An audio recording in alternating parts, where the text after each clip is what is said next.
Hi everyone, yeah, it's Britt here. So this is the day. This is the day before my surgery. Wow, I can't believe that this is actually here. I can't believe that this time tomorrow I will be under and having my FFS done. It seems like a dream. I just cannot believe that this is actually happening. Time to take a breath.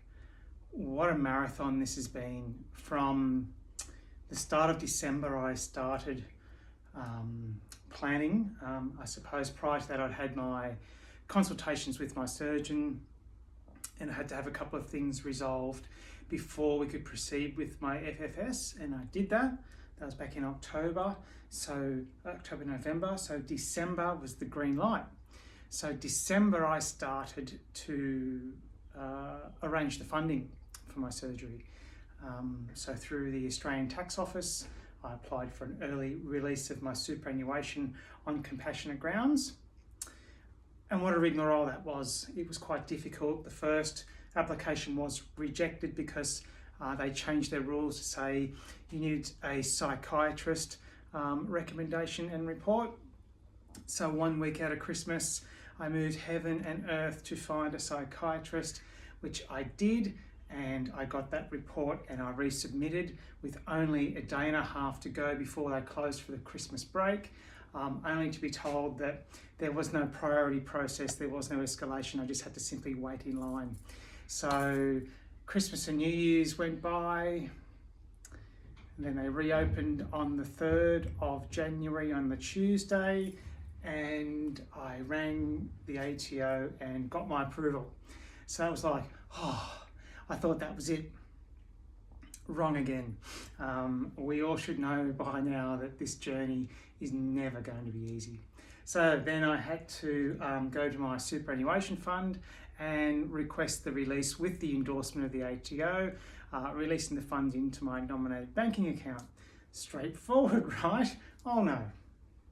I'd realised at that point that I hadn't done my legal name change with my super funders yet. So Brittany had an approval to release the funds to her account, but unfortunately old name was still registered on my actual account. So had to go through a whole rigmarole of that. I won't bore you with it. It was just long and convoluted. It included posting originals and justice of the peace signatures on certified documents and crazy. So I get that all done, and then they tell me I also have to post to them an application to have the funds released. I'm like, oh my goodness. So I get that done. That goes through. Now, mind you, surgery date is the 11th, tomorrow. So this is all happening last week. And I'm ringing and begging and pleading to anybody that would listen to please help me. The weekend went by and it was yesterday. Yesterday evening at around 7:30 p.m. that money finally hit my account. Pretty much a day out from my surgery. So I instantly paid my surgeon. That was around $25,000. Then this morning I paid the anaesthetist. I'm currently waiting for a phone call from the hospital to tell me my admission time for tomorrow and to finalise the fees with them. So all up around $45,000 Australian. Money well spent. All right, so that's the journey to here. Where to from here?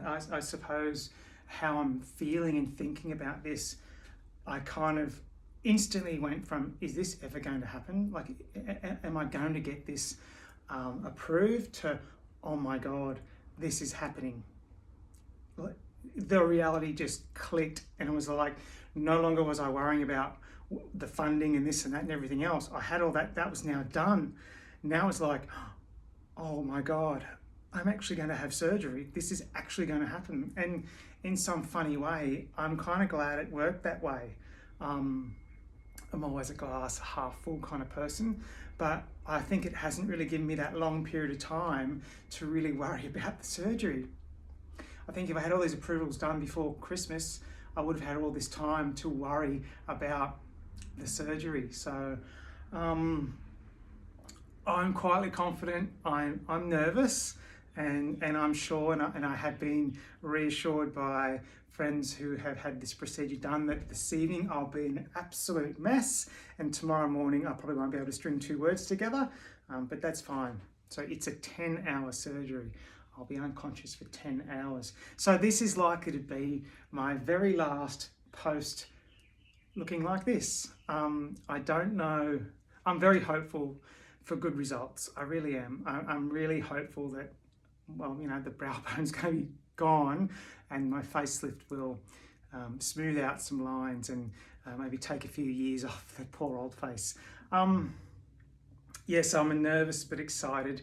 Really looking forward to this. I know that the recovery period is going to be really tough. I know the first 3 or so days are really, really tough, and I'm trying to mentally prepare as much as I can for that, but you can only do so much. I've never experienced it, so I don't know what to expect, but I'm what do they say, plan for the worst, hope for the best.